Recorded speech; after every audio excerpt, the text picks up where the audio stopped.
Evidentment, s'ha de comunicar amb el llenguatge de les xarxes per arribar al teu públic. Una de les coses molt importants és que quan fas un vídeo no voler dir 1000 coses, sinó tenir clar que en vols dir una i anar a aquell objectiu. Una altra de les coses importants és aprofitar la conversa que hi ha aquell dia, aquella temporada a les xarxes socials. Si aprofites aquella conversa per posar el teu missatge en forma de vídeo amb la conversa que hi hagi en aquell moment, fent xup-xup, diríem, a les xarxes. Després també ser molt actiu, no estar esperant a veure què et suggereixen les xarxes socials, sinó tu intentar ser més actiu i aprofitar-les i buscar el teu públic.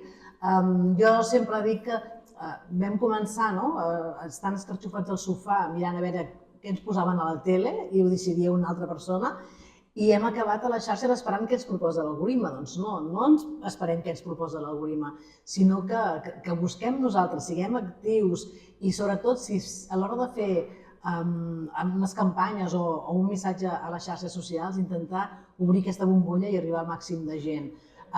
No tinguem aquest discurs d'anar en contra de, perquè hem de ser a les xarxes socials perquè és on hi ha la gent i és on volem arribar. No sabem d'aquí a poc temps on estarem o què estarem fent servir, però de moment ara és el moment que podem aprofitar que hi ha molta gent mirant el mòbil perquè ens trobi.